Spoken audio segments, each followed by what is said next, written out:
Хэрхэн үзэгчтэй хөгжлийн хүрд нэвтрүүлгийн шинэ дугаар эхэлж байна. Өнөөдрийн нэвтрүүлэгтээ бид Монгол Улсын худалдааны салбарын талаар тогтож ярих болно. Өнөөдрийн манай нэвтрүүлгийн зочноор Монгол Улсын худалдааны гавьяад ажилтан, худалдаа хамтын ажиллагааны яамны дэд сайд, худалдаа бэлтгэлийн яамны дэд сайдаар олон жил ажилласан, энэ худалдааны салбарт амьдралынхаа 40 жилийг өнгөрөөсөн ийм туршлагатай, нэр хүндтэй ийм ахмадыг урьж оролцуулж байна.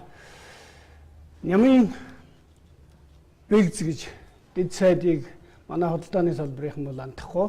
Яхаарахгүй баг залуу наснаасаа техникум төгсөөд Ленинградад худалдааны олон улсын сургууль төгсөөд тэгээд Монгол улсынхаа худалдааны салбарыг босгоход үнэтэй хувь нэмэр оруулсан юм хүн байгаамаа. Танд энэ өдрийн мэндийг хүргье. Баярлалаа. За яхаарахгүй Монгол улс хөдөө аж ахуйн орноос үйлдвэр хөдөө аж ахуйн орн болж, за энэ бүгдэд бол ер нь худалдааны салбарын үүсгэсэн үүргээр л маш чухлаа. Тийм учраас та нэг өнөөдөр хоёулаа нэг жаахан түүх рүү орно. Анх ер нь худалдааны яам, гадаад худалдааны яам хэрхэн яаж байгуулагдаж байсан. Тэгээ ямар ажил хийж ив гэдэг энэ талаар ярилцсанаа. Тэгэхээр та ер нь Монгол Улсын худалдааны салбарын удахгүй 90 жилийн ой болно тийм. Тэгэхээр энэ худалдааны салбарын байгуулагдсны 100 жилийн ой бол 21 онд бол. 21 онд бол. Тий, одоо энэ жил бол 98 жилийн ой. 98 жил. Тий. За энэ худалдааны салбарын түүхээс бид овчхоо ярихад бол 1921 оны ардын хувьсгал ялсны дараагаар манай улсад улсаас зохион байгуулалтаа үндэсний худалдаа гэж бол байгаагүй. Тэр үед бол гадаадын худалдаачид голцоо. За ялангуяа цөөхөн бэлтгэлийн асуудлыг бол хятадын пүүсүүд эрхэлж байсан. За бараа худалдааны хувьд бол бас гадаадын нэлээд олон орон бас манайд салбар дэлгүүрээ нээж ажиллаж байсан. Америкийн компаниуд салбар дэлгүүрээ нээгээд ажиллаж байсан. Мөн Шведийн компани, мөн Данийн компаниуд ажиллаж байсан. Хатгал гэх мэтийн газруудад Дани, Шведийн компани ажиллаж байсан. Ийм түүхтэй. За мөн Оросын худалдаа бас манай Монголд ажиллаж байсан. Тэгээд ардын хувьсгал 21 онд ялсны дараагаар бол үндэсний зохион байгуулалттай үндэсний худалдаа байгуулах нь маш чухал юм байна гэдгийг ойлгоод тэгээд яаж зохион байгуулах вэ гэж ингэж асуудлыг тавьж яасан. Тэгээд Орос нөхдүүдийн бас зөвлөснөөр би энийг бол шууд хэлнэ. Орос нөхдүүдийн зөвлөснөөр бол та нарт одоогоор улсын худалдааны байгууллага байгуулад энэ дэлгүүр хошоо худалдааны салбаруудыг нээгээд улсын бэлтгэлийн зүйлийг худалдан авахд хөрөнгө мөнгөний хувьд бол та нарт хөрөлцөө муутай байна. Дийлэхгүй аа. Тийм учраас хамгийн чухал зүйл бол юу байна вэ гэхтээ зэрэг энэ ард түмний ялангуяа баян чинэлэг хүмүүсийн хамтын хувь нийлүүлсэн ийм байгууллага байгуулад тэр хувь нийлүүлсэн байгууллага чинь худалдааны салбар түүхийд бэлтгэлийн салбарыг хариуцаад явбал их боломжтой юм биш үү. Тэрний чухал хэлбэр нь бол Сибго стор Стормон гэдэг идэвхтэй хошоо. Тий. Батэрбилск операц гэж ярьдаг. Тий. Энийг байгуулах нь зөв юм биш үү гэсэн ийм зөвлөгөө өгсөн. Тэгээд бол энийг хүлээж аваад анхны тэр хувь нийлүүлсэн идэвхтэй хошоо тэр анхны юу нь бол ерөөс харилцан тусах хошоо нэртэй байсан байна. Тэгээ харилцан тусах хошоонд бол эхлээд манай эзэн хаан Богд хатныхаа хамт хувь нийлүүлж орсон. За тэгээд Чойголсонгоо бомцонд хэн Сүхбаатар Жанжин за тэгээд Бодоо Дансан бомцонд хувьсгалын 7 удирдагчид тэгээд бас баян чинэлэг лам нар 30-ын одоо ноёдууд ингэж оролцож анх одоо хувь нийлүүлсэн ийм итгэлийн хөшөө байгуулсан. Тэгээд итгэлийн хөшөө байгуулад Улаанбаатар хотод одоо зарим дэлгүүрүүд нээсэн зэрэгцээгээр Заяан Баян гэж одоо Архангай аймаг тэгээд одоо Гатгалд өөрийнхөө салбар дэлгүүрүүдийг нээж ингэж эхэлсэн. Ингээд энэ бол одоо үе шаттайгаар явсаар байгаад 1959 он хүртэл Монголын хөдөөгийн худалдаа бэлтгэлийн зүйлийн асуудлыг бол нийтлэлийн хөшөө 100% хариуцж ирсэн. Тий. За тэгээ 1958 онд одоо Намын Төв хорооны бүгд хурал хуралдаад тэр хурлын шийдвэрийн дагуу ардын хурлын чуулган хуралдаж Монголын итгэлийн горшоог татан буулгаад тэр итгэлийн горшооны хөрөнгөн дээр улсын худалдааны байгууллагыг байгуулсан зүйтэй гэж ийм шийдвэр гаргасны үндсэн дээр 1959 оны 1 сарын 1-ээс эхлээд худалдаа бэлтгэлийн яам гэж дотоод худалдаа улсын бэлтгэлийн асуудлыг хариуцсан яам байгуулсан юм аа. Урд нь бол итгэлийн хөшөө бүр анхны үндсэн салбар нь бол суманд анхны хөшөө гэж байсан. Тэрнийгэн одоо нэгтгэж удирддаг аймгийн хөшөөтэй холбоо гэж байсан. За тэрийг нэгтгэж удирддаг хөшөөдын төв холбоо, итгэлийн хөшөөдын төв холбоо гэж ийм байгууллага байсан. Тэгэхээр энийг эргүүлээд улсын худалдааны байгууллагад маш амархан худалдаа бэлтгэл яам гэж байгуулад аймагуудын итгэлийн хөшөөтэй холбоог худалдаа бэлтгэлийн удирдах газар болгоод сумдын анхны хөшөөдийг худалдаа бэлтгэлийн анги болгоод тэгээд энэ итгэлийн хөшөөч нь бол одоо юуны цагаан нуурын дамжлага бааз, гатгалын дамжлага бааз, ирээн цавын дамжлага бааз энэ хойд сэлэнгэд байсан цагаан арлын дамжлага бааз, буурын дамжлага бааз, Сэлэнг аймгийн одоо Сүхбаатарын дамжлага баазуудыг чинь бол идэрлэх хөшөө хариуцж ирсэн. Тэгээд улсын худалдаа болгоход энэ дамжлага баазууд чинь цөм юуны худалдаа бэлтгэлийн яамныхаа харьяанд ороод ирсэн. Харьяанд ирсэн. Ер нь яам байгууллагч ерөөсөө тэр нэг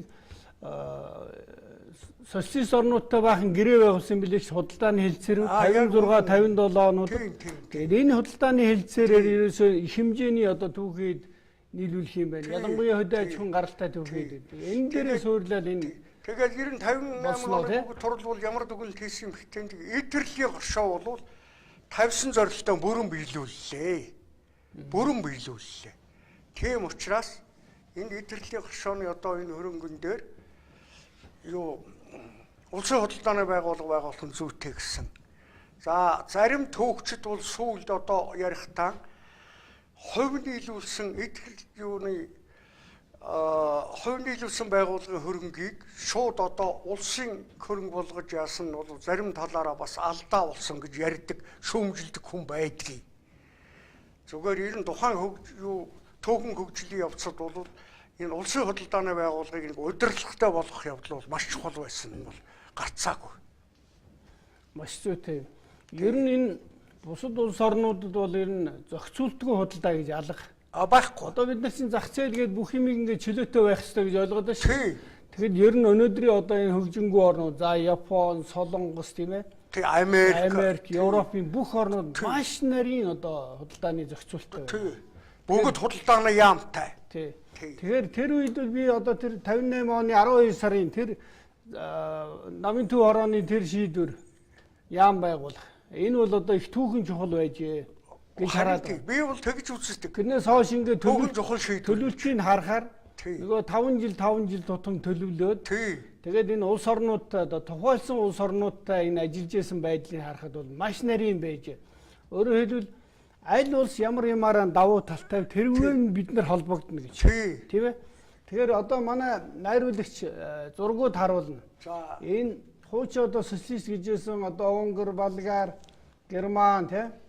За Куб тэгээд бүгд найрамд гарчсан Солонгос ард улс, Хятад ялангуяа зүйд холбоод улс энтертэй ямар бүтээгдэхүүнүүдийг бид нар яаж нийлүүлж ирсэн юм бэ гэхээр өнөөдөр одоо зарим хүмүүс гайхмаар юм байгаа байхгүй. Одоо аяны хүнжил тэгэл одоо консерв Дээрээс нь ясны гурил тийм ээ. Эмийн бэлтгэлүүд гаргаж ирсэн байгаа. За тэгэл одоо адууны хөөвөр, дэл сүүл, сарлагын савг ер нь эвэр туурай тийм ээ. Бүх нохоо ноолоор хүртэл гаргаж ирсэн. нохоо ноолоор гаргаж. Тий. Харин тийм ээ. Тарганы соёо гаргаж ирсэн. За одоо Вьетнам руу ихэд цөцгийн тоос гаргаж ийж, шоогоо гаргаж ийж тийм ээ. Нэг халуунаар угаацсан сайхан ноосоо гаргаж. Ноос гаргаж ирсэн. За тэр самбар дээр ингээд улс улсыг гараад байна. Тэгэхээр Герман руу гаргаж ирсэн юмыг хараад би бас их гайхсан. За Унгар улс руу гэдэг тэраа. Ерөөсөө юу вэ нэхэр нөгөө вольфрам Тий. нарийн юмнуудаас гадна өнгөц чулуулгуудыг гаргадаг гэж. Хагас үнэтэй чулуу гаргаж ирсэн байна. Тэгээ одоо хоргоны айрс, ишигний айрс, тарвны таны хэлдэг дээр айрс, өлөн гэдс тэгэл ерөөсөө ясны болон эврийн гурил гэж байгаа шүү. Хатаас нь цус хүртэл гаргаж ирсэн байна. Баг цусны гурил хүртэл хийж гаргаж ирсэн. Тэг ингээд харахаар бол ер нь ямар өргөн хүрээнд мундаг бэлтгэжээ тэр болгоных нь үйлдвэр одоо Монголдо суур үйлдвэрүүд нь байгуулагдаад ингээ явж ирснийг бодоход бол энэ дээр ер нь маш сайхан зохион байгуулалттай байж энэ бүгд чинь дандаа худалдаа байсан шүү дээ. Тийм ээ? Дотоод худалдаа нөгөө түүхийн эдээ бэлдэж одоо Малчны хотоос Улаанбаатар хүртэл бэлдэж Хөлийн дамжлага хүртэл дамжлага ваз хүртэл худалдаа бэлтгэл яам гэх юм хариуцаа гаргадаг. Хөлийн дамжлага вазаас цаашх нь бол гадаад худалдааны яам хариуцаад явдаг ийм зохион байгуулалттай байсан. Тэр чи гадаад худалдааны яам хоёр шин хоёулаа тусдаа байсан үү тэр үү? Тусдаа.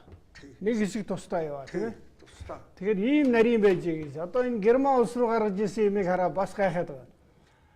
Гүүний ийлдэс гэж байна.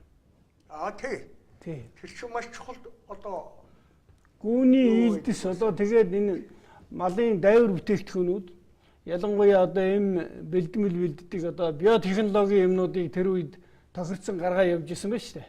Тэгэхээр энэ бүгд бол үнэхээр гайхамшигтай юм аа. Тэгээд энэ бүгдийг зохион байгуулахад бол тэр үеийн энэ яамдууд бол үнэхээр сайн ажиллаж 1960 он гэхэд чи 2760 хүнтэй байсан гин. Одоо танаа салбар. Тийм ээ. Тэгээ одоо боловсон хүчнээ бусад оронд бэлддэг байв. Тий. Тэгээд одоо болсон хүчнийг бол голцоо зүүн улсад бэлтгэдэг. Дээрээс нь Хятад бас бэлтгэж байсан, Германд бэлтгэж байсан, Унгарт бэлтгэж байсан, Польшд бэлтгэж байсан ийм юутай юм. Тэгээд ухаандан энд бол одоо гадаад худалдаанд гаргаж ирсэн би сайн мэдчихвэн. Югославт бол бид одоо голцоо валютаар гаргаж ирсэн. Өөрөөр хэлбэл доллараар гаргадаг. Гадаад худалдааны тооцоо дандаа доллараар явдаг. За ухаанд Орос энтерт бол рублээр тооцдог тийм л байсан л да. Тэгэхээр Югославт бол одоо бид юу гаргадаг байсан юм хтэн зэрэг туулай чандаг. Тэр одоо арьстайгаа. Тэгээ тэрүүгээр бол Югославч нь одоо бүр туулай чандагны махаар төрөлжсөн ресторан хүртэл байгуулсан байсан. За. Тий. Ресторан байгуулсан.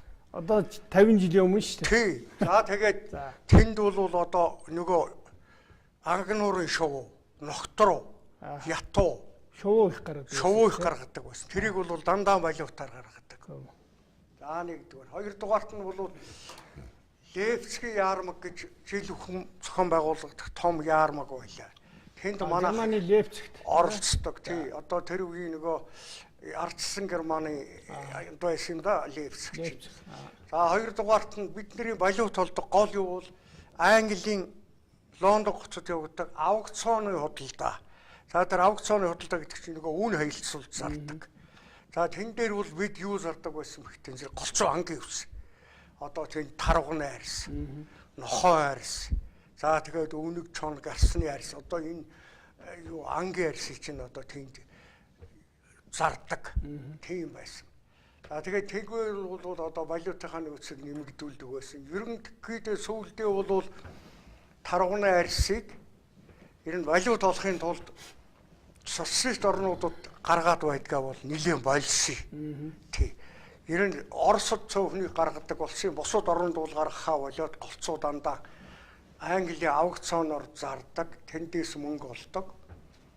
Тарвганы арьсыг бол одоо намайг засгийн газар ажиллаж байхад жилдээ 1 сая тарвга найрс бэлтгэдэг байлаа. 1 сая. Тэгэхэд таруу ховордоогүй. Та засгийн газарт бас худлаа хариуцсан Би бас одоо энэ худалдаа бэлтгэлийн асуудал хариуцсан референт байсан. Тий. Тэгээд сүүлд бас тарууныхаа нөөцийг бодолцоод 800 мянгаыг бэлтгэдэг. Ийм байсан. За 2 жил Японд Германд тарууны соёо гаргасан. За. Тэр тарууны соёо бол одоо нэг оёл чимгэлийн юм ихэд зориулж. За 3 дугаарт нь тэгэл нөөц ашиглах гэж их юм болдог байлаа. Ер нь одоо нөөц ашиглана гэж. За. Тэгээ тэр үндсэн дээр бол нохоо ноолуур бэлтгэж 4-5 жил гаргасан. Нохоо ноолуур ба шүү. Маш их нарийн микронтай. Тийм ноолуур шүү дээ. Ааха. Тий. За тэгээ тэр бол нэг их хэмжээтэй бэлтгэж чаддгүй байсан л да. Тэр байтугай 1 жил Югославд тагтаа авъя гэж, тагтаа нэмэх авъя гэж. Тэгээ 1 жил одоо тагтаа бэлтгэх гэж бид нар чинь бөө юм болж байлаа. Тэгээд тагтаа бэлтгэж гаргаад тэгээ сүүлдээ бол 1 жил 2 жил гаргаад тэгээ болсон. Яагаад гэвэл энэ тагтаа чинь бол одоо хүн төрлөختний эв найрамдал ингэ тайвныг бэлэг тэмдэг гэж үздэг учраас тагтаагаа нэг одоо яагаад гадаад гаргаад байхын дээр зөксгүй юм гэдэг болцсон. За ясны гурил бол маш хийдэг байлаа. Ясны гурилыг бол ясны гурил чинь одоо гахай дахианы маш сайн хоол. Гол юм. Тэр байтугай одоо ардсан солонгос ч манайхаас яс гуйдаг, ясан махны гурил өгөөч гэж. Тэгээд зүгээр энэ бол одоо надад таарсан ажил л да.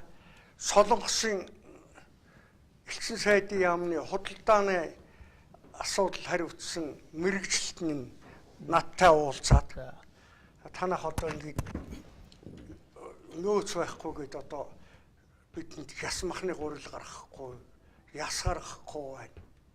Тийм учраас танахаас одоо энэ орон нутагт өсөн малын чинь ясыг бид түүж бэлтгэвэл яадаг юм гэж. Тий. Тэгээд би бол за тэр бол боломжгүй хаа. Тий. Тэр бол боломжгүй гэж би үзэж байна гэсэн. Тэгээд би бас энэ асуудлыг төлөвлөгөөний комиссэнтерт тавьсан.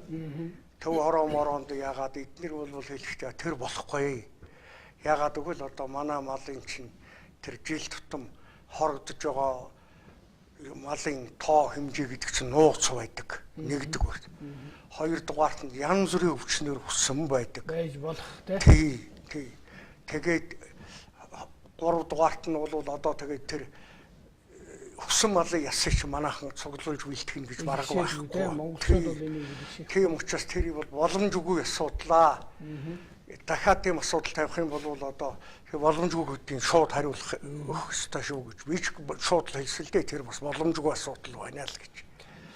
Тэгэхээр одоо өнөөдөр манай одоо телевиз үзэгчд харах юм бол шуу бэлддэг байж тий ятуу нохтруу бэлддэг, тагтаа бэлддэг, за туулай, дээрэс нь нохоо хөвөр хүртэл бэлддэг байж гэвэл энэ хүмүүст бол ерөөсөө маш сонин сонсогдно. Тэгээд одоо маргааш нь шуурчих биш үстэй. Нохоо ноолуур бэлдэнэ гэд. Та нар яаж бэлддэг байсан тэр үед? Яах одоо тэгээд ажгүй гэж байсангүй шүү дээ. Байгаагүй. Тэгээд одоо тэр чинь яадаг вэ? Зэрэг аймагуудад төлгөө өгчдөг байхгүй. За хөдөөгийн малчд ялгаагүй хажуугийн банхраа бас самна. Тий, тэр худалдаа авахлын ангаараа дамжуулаад үнийн тогтоож өгөөд тэгээд одоо нохоо ноолуур бэлтгээ гэж. Тэгээд тэр бол нэг олигтой үр дүнд хүрээгүй л дээ. Тэгээд нэг 2 жил хэртэй болоод уул нь бол тэр чинь маш сайн нарийн ноолуур байдаг юм байл л дээ. Ер нь маш нарийн юм билээ. Би ч гэсэн одоо манайд нэг төвд банхар байдаг. Тэрийг байнга хавар саманж байгаа. Нилээ их өөрхөн ингээд ноолуур гараад маш нарийн юм байлээ. Тэрийг би одоо энэ хөнгөн үйлдвэрийнхэндээ үзүүлж шинжилүүлье гэж. Ямар хэмжээний микронтой ямар микронтой байх вэ? Тэр яг үнэ. Тэгэхээр зөвхөн социалист орн байсангүй шүү дээ. Тийм ээ. Англи, тэгээ Америк, Швейцар, Итали, Япон гэл одоо адилхан харьцдаг байсан тийм ээ. Тоног төхөөрөмж авдаг. Гаргадаг юмны хэмжээ хязгаарлагдмал байсан. Гэхдээ мөн юм гаргадаг л байсан. Тийм. Бид бол Америкт юм гаргадаггүй байсан. Хятадд гаргадаг байсан. За Швейцар руу бас юм гаргана. Швед рүү юм гаргана. Герман руу бас одоо юм гаргадаг. Тийм байсан. Танаас нэг Яс махны гурил бол бид ч одоо жилдээ яс бэлтгэх төлөвлөгөө гэж одоо тэгсэн. нарийн төлөвлөгөөтэй Маш их яс бэлтгэх. Одоо Ясны тос нөгөө бэлтгэх. зохион байгуулалттай улсын бэлтгэлийн малаас хуваараар улсын төлөвийн хамсаа хуваараар мах авдаг цэцэрлэг яасал цэргийн анги эдэнт чинь авсан махны хэмжээгээр Ясаа бэлдэн техникийн тос. ясаа бэлдэг Техникийн техникийн тос ийм бэлдэг, даалга тийм. өгчдөг. Тийм биш. Тийм биш. Тийм. Яхахгүй тийм биш. Тэр бол их л нөөц байсан юм да. За тэрнээс гадна одоо бод малын эвэр туурай бэлтгэдэг байлаа. Үхрийн эвэр туурай, бог малын туурай, бог малын эвэр бэлтгэдэг. Тэр эврийн гурил гэдэг чинь бол одоо маш сайн гурил байсан шүү дээ. Туурайгаар яадаг байсан. Аль улсад нийлүүн. Тэр гурил болгоод гаргана. Тэрээс Асал гурил туурайч болгож. хэрэг гарахгүй. Ерөөсө гурил. Махмедын дэрэг чинь одоо яс боловсруулдаг үйлдвэр байлаа. Тэр эвэр туурай бэлтгэдэг юу эвэр туурай гурил хийдэг үйлдвэр байлаа. Мах цусны гурил хийдэг юу энэ Махмедын дэргэд байсан шүү дээ. Мах камнат ч бол Болгарууд барьж илүү. Энэний чинь бол за ер нь бол одоо энэ балгаараа Сая мах комбинат гэлээ. Яг тэр үеийн одоо Тий. худалдаатай чи холбоотой л одоо мах комбинат, гутлын үйлдвэр, шиврэт тийм ээ. Тэгэл одоо олон махны үйлдвэрүүд, сүүний үйлдвэрүүд, тоосгоны үйлдвэрүүд бүгд баригдсан шүү дээ. Яг энэ худалдааны үйл ажиллагааны хүрээнд тийм ээ. Тэгээ ер нь бол улс ямар бодлого явуулж ирсэн юм хэтэн зэрэг мал аж ахуйн бүтээгдэхүүнээ түүхэгээр нь гарах явдлыг болио гэж.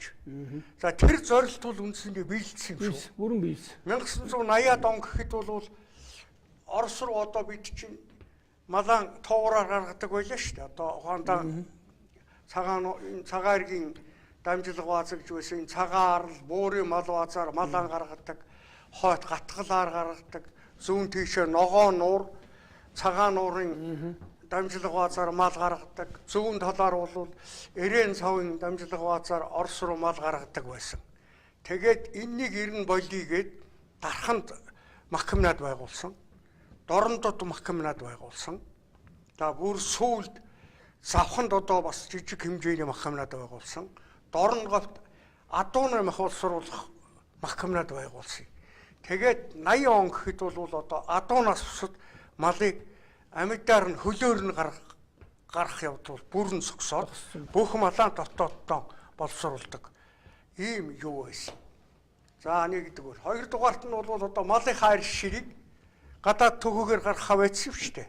Өөрснөө боловсруулдаг. Одоо энэ Мишель Экспо шүү. Тэгдэг 5 энэ том байр чинь 5 эрдэнэ. нөгөө орон нутгаас ирсэн малын арьс ширийг англиад анхчны боловсруулалт хийдэг ийм юу байсан шүү дээ. 5 эрдэнэгээс үлд нэрлэлээ дээ. Тэгээс үлдний Мишель Экспо аваад одоо ийм юу болцсон юм. За нэгдэг бол хоёрдугаарт нь бол одоо малын арьс ширийг чинь бодын арьс ширэг, бог малын арьс ширийг 100% дотооддоо боловсруулдаг. 6 сая гутал хийдэг байлаа шүү дээ. 6 сая гутлын чинь бодоо 4 сая орчим нь хүүхдийн гутал хийдэг. 2 сая нь бол том хүний гутал. Хүүхдийн гутлыг бол үндсэндээ өөрөө хангацдаг байсан байхгүй юу? Өөрөө хангадаг байлаа. Тэгээд зүгээр ингэж ярихад 90 оны өмч хөвчлөлийг бас бид дурслаггүй байсан учраас алдаатай хийсэн улс л да. Өмч хөвчлөх нь бол зөв. Тэгэхдээ байгаа үйлдвэрээ технологийн сайжруулад техникийн бол техник тоног төхөөрөмжийн модернизацийг шинжилээд ингэж явсан бол өнөөдөр хөнгөн үйлдвэрийг дахиад байгуулъя гэдэг асуудал байхгүй үжээ бид чинь бүх юм боловсруулдаг сайн үйлдвэртэй болсон байх хэрэгтэй байхгүй. Та бүхэн яг санал нэг байна. Гэтэл аваачаад хувьчлангуут нь нөгөө юунуудын чинь одоо гутлын үйлдвэрийн чинь том машинуудыг нэг арьс шир боловсруулдаг үйлдвэрийн чинь том машинуудыг мулталж аваад гятад металлон болгоо гаргацсан. металлон болгоо гаргасан. Ялангуяа гутлын үйлдвэрийн төхөөрөмч бол дөнгөж суурилагдаад байж ирсэн. Шинэ төхөөрөмч Чехийн юугаар мундаг үйлдвэр яаж исэн байхгүй юу да. Гэтэл тэрний чавчад ядсан. Тэгээд тэр чинь манайхан юм туйлширдаг улсууд тэр байтугай одоо энэ юуны сан техникийн нөгөө ширмэн тагуудыг хүртэл авчиж катед руу гаргаад барилгын караануудыг буулгаж катед руу одоо металлон болгоо гаргасан. Ингэж яасан бэ? Энэ бол одоо бас үнэхээр мэддэгчгүй байж, дээр доргүй мэдэхгүй байж маш алдаатай. Өнөөдөр харахад бол за би яг таны хэлдэг шиг би тэр нөгөө анх тэр хөвчлөлд одоо маш их идэвхтэй оролцож байсан хүн. Анхны тэр одоо 90-ад оны эхний хөвчлөл энэ том үйлдвэрүүдийн олон хөвчлөлд нь оролцож одоо түүзийнхэн гишүүн болоо. Тэр үеэс би энэ одоо хөвчлөл дээр бид нар алдчихж одоо нэг дөнгөж сургууль төгсөж өсөөд ирсэн залуучууд чинь маш их одоо хөрөнгөтэй болчихлоо шүү дээ. Гэхдээ ямар нэг байдлаар тэр төхөөрөмж бол гаргаж зараагүй. Ер нь бол маш хурдан эзэнтэй болгоё гэдэг бид нар бодлого барьж ирсэн. Ерөөсөө л тийм. Яг та түрүү нэг 5 эрдэнэ гээд одоо Мишель Экспогийн тухай ярьлаа шүү. За тэнд бол бүх аймагаас одоо арьс шир ингээл түүхэд ингээд цугларна. За эн чинь бэлтгэхтэй эхлээд бол айлын малчин айлын дэргэд тэгээ багууд дээр бол бригадууд дээр нэг агент. За сумын төв дээр худлаа үйлтгэлийн анги түүхэд эрхлэгч хүн байж эрхлэгч чинь ингээд цуглуулдаг байсан тийм төлөвлөгөөтэй тэгээд ер нь одоо бүр тогтоосон гатуу үнэтэй сүргийн бүтцээсээ эхлээд ямар түүхийд яаж хийх үгээд за тэр үед бол маш зөв байж гэж бодож. За яг мэдээж өмнө чөлөөлөх бол дараагийн асуудал. Дараагийн зах зээл ийм. Тэр зах зээлийн зарчмаар тэр бол зайлшгүй тэрүүнд орох ёстой. Тэгэхээр манай энэ хөгжлийн үрд нэвтрүүлгийн зорилго нь өөрөө бас энэ одоо энэ хөдөөгийн одоо малчдын бэлтгэж байгаа, тариаланчдын бэлтгэж байгаа түүхийн эдийг яаж энэ суурин газруудын одоо бүтэн жилийн нөгөө хүнсний үйлдвэр, хөнгөн үйлдвэр, хүнд үйлдвэрүүдийн ажилтай байлгаад үнцэнтэй бүтээгдэхүүн үйлдвэрлээд одоо экспортод гарах уу гэдэг ийм л зорилготой. Тэгэхээр манай найруулагч одоо нэг харуулна. Хичнээн ч одоо үйлдвэр байгаад тэр түүхийн эдээ цуглуулж чадахгүй бол байхгүй. Яг энэ түүхийн эд бэлтгэлийнхээ тогтолцоог бид нар алдчихсан. Тэгэхээр одоо ямар хөө байна гэдгийг бид нар нэг ченжи гэж нэрлээд байгаа нэг ийм тогтолцоо байгаа. За энэ ченжи гэж хэлэх нь зөв буруу ченжүүд ч гэсэн бэлтгэж байгаа. Гэхдээ ерөнхий бодлого бол алдчихсан. Одоо малчны хорсооноос тэр сум аймгийн сумдын ченжүүд, аймгийн ченжүүд тэгээ нэг сумын дэлгүүрээр ингэж дамжаад Улаанбаатарын ченж рүү ирдэг. За үйлдвэрүүд рүү нэг багахан хэсэг нь ороод ихэнх нь бол түүхийгээрээ одоо энэ катед руу явчихсан шүү дээ. Харин урд төрш рүү гараа явчихжээ. Тэгэхээр энэ бол одоо энэ худалдааны салбарт одоо олон жил бүтээсэн одоо 30-40 жил бүтээсэн тэр их сайхан энэ зохион байгуулалтыг эвдснээс болоод ийм л байдалд орчод байгаа. Тэгээ одоо буцаад сэргээх гэж бид нар их сандарч байна. Харин хөдөө аж ахуйн бирж гэдэг нэг юм байгуулсан. Тэрүүгээр нь орж өгдөггүй нөгөө арилжаана. Гадуур нь яваад байдаг. Тэгээ энийг одоо яах ёстой? Та юу гэж санал бол би ингэж л боддог юм. Тэгэхээр би ч одоо орчин үеийн минь бас одоо явуулж байгаа бодлого энэ тэрийг сайн мэдэхгүй гадарлахгүй байж буруу юм ч хэлчихэж магадгүй намайг уучлаарай. Зүгээр ер нь бол одоо биржийг сайн хөгжүүлэх хэрэгтэй. Биржийг өшөө аймагуудад одоо салбартай болох хэрэгтэй. Аймгийн төвүүдэд. Зарим томоохон сумдаар салбартай дундууд тий сум дундын төвүүд салбартай болох хэрэгтэй. Тэгээд энэ ченж гэж юмыг боловлох хэрэгтэй.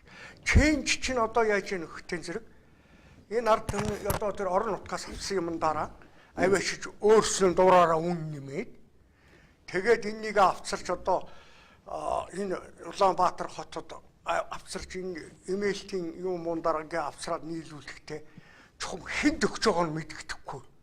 Хэн төгж байгааг нь мэддэхгүй. Хаанаас авсан нь мэддэхгүй. Тэгээ хаанаас нь мэддэхгүй. Тэгээд баахан ашиг олцоход улсад татвараар ганц улаан мөнгө төлдөг. Тэгэхээр энэ юмыг л одоо өөрчлөх хэрэгтэй. Энэ бол одоо энийг өөрчлөх юм би биржил гэж бодож байгаа. Тий.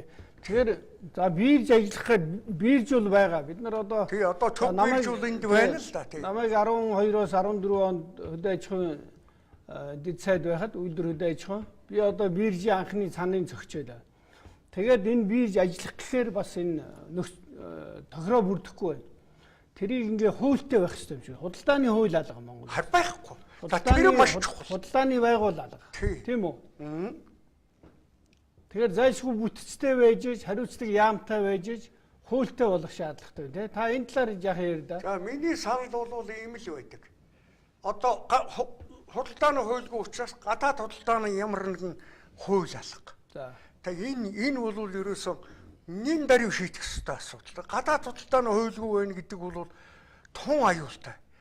Ерөөсөө Монголын эдийн засагт ямар гохирол учрахыг одоо бид ч өнөөдөр мэдэхгүй шүү дээ.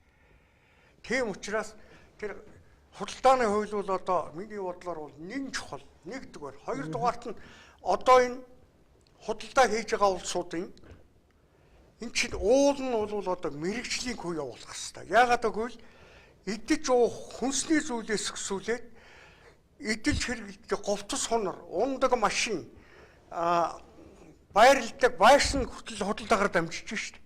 Тэгэхээр эн чинь бол одоо хүний амьдралын нэн чухал юм нь энэгээр дамжиж байгаа байхгүй. Тэгэхээр энэ хэр зэрэг эрүүл зөв явж байгааг үдгээс хүний монголчуудын одоо эрүүл сарвал амьдрах явдал энэ шийдэгдэж шүү. Тэгэхээр ийм юмыг ямар ч одоо зохион байгуулалтгүй ингээд дур дураар нь явуулчих юм бол энэ яваандаа аюулд орно шүү. Тийм учраас энэ үнд бол одоо нэгдүгээр тэр худалдаа хийж байгаа улсуудыг мэрэгчлээ болгох хэрэгтэй байна. Хоёрдугаарт нь стандарт, барьдаг стандарттай, гуравдугаарт нь хуультай болгох хэрэгтэй. Тэгэхгүйгээр энэ хүмүүсийн одоо идэж уудаг бүх юмтай нь холбоотой юм өнөөдөр хуульгүй явна гэдэг бол үнэхээр одоо болохгүй л асуудал гэж би боддог юм да. 1940 оны үндсэн хууль хүртэл чинь манайх одоо мал аж ахуй орн гэж явуулсан. Дараа нь 40 оны үндсэн хуулиар мал аж ахуй үйлдвэрийн орн. Үйлдвэрийн орн гэж. 60 оныхоор үйлдвэр хөдөө аж ахуй. Одоо яаж юм хий 92 оноос хойш шүү дээ. Би бол ингэж хэлэх гээд байгаа. Худалдаа хөдөө аж ахуй орн бол. Үйлдвэр бол бүрмс орхигдсон.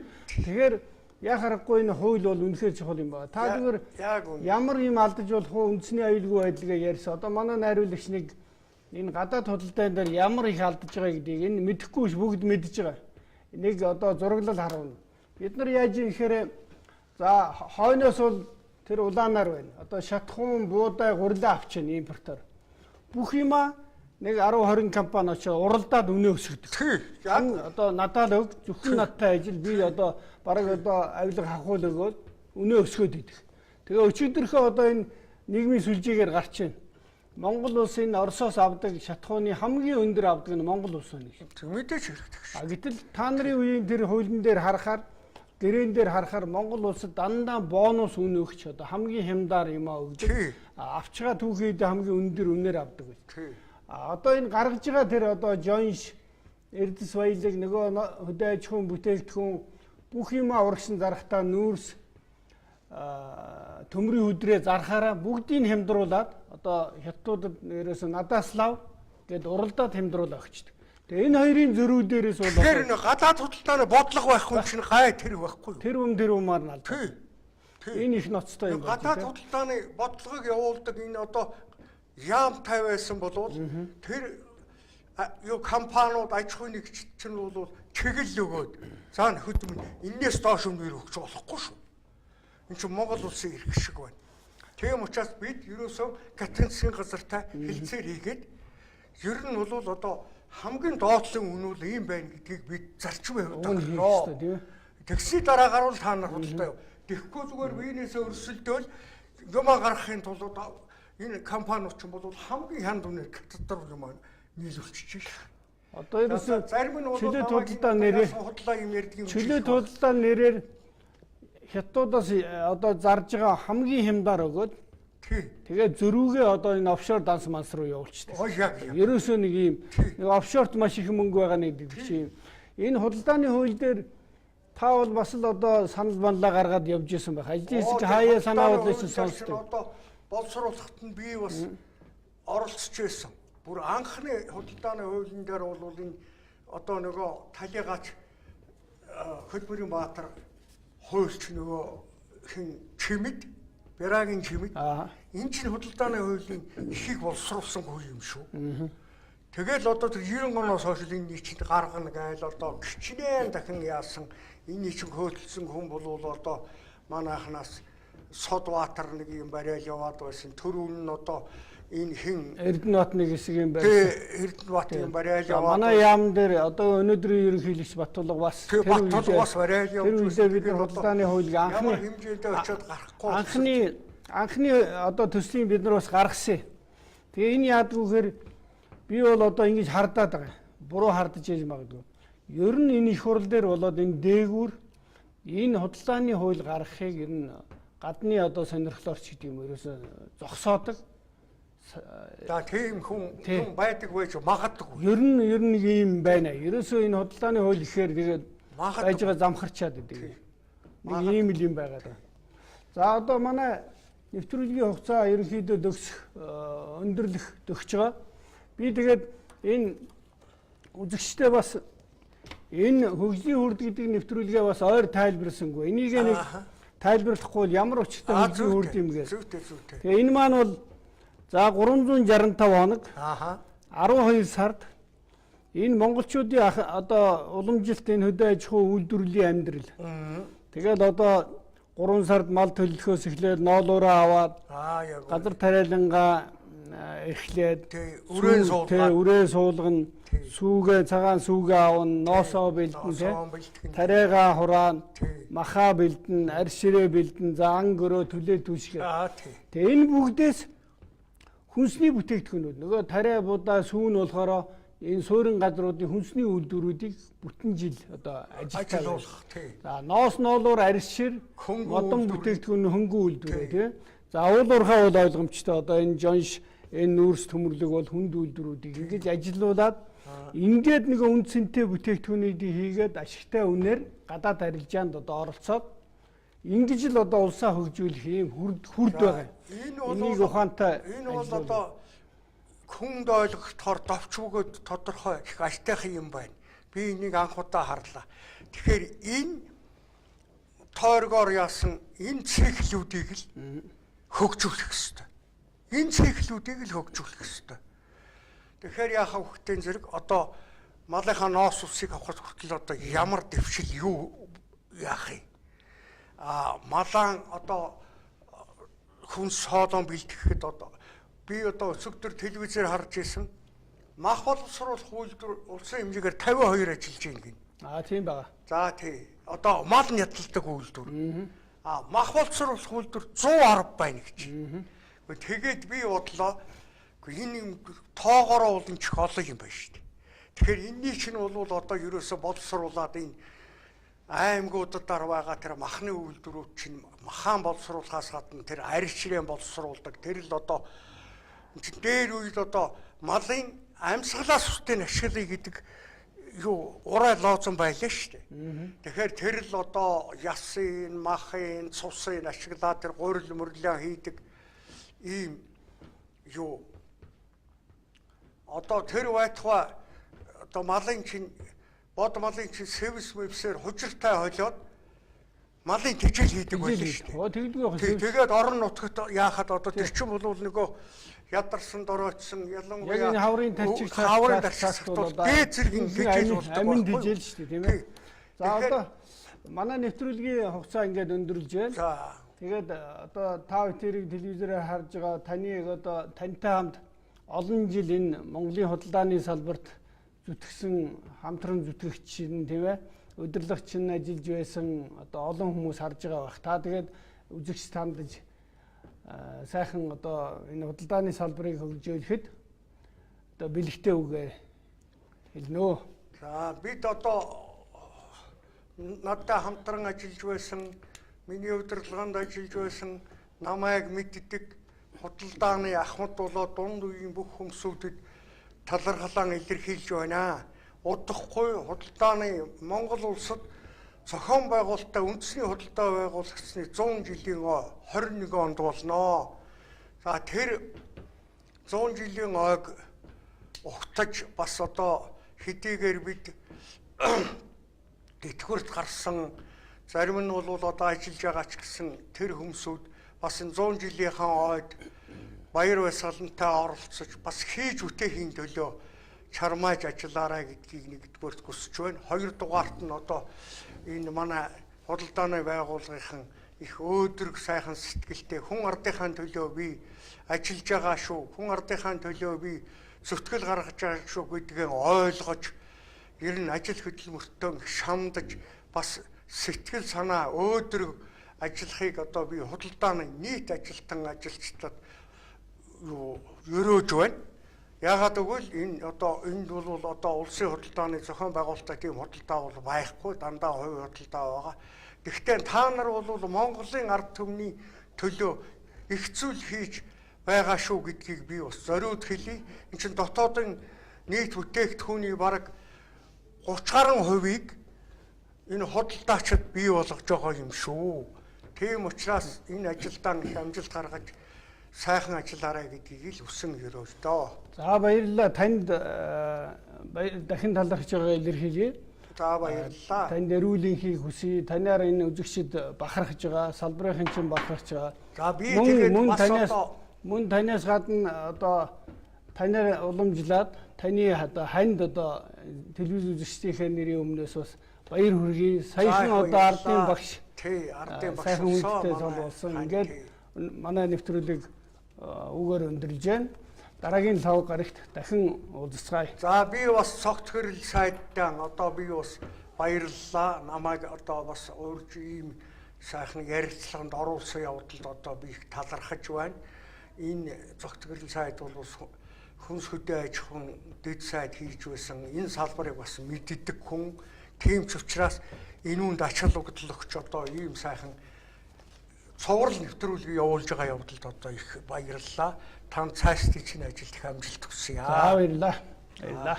За ингээ болох уу?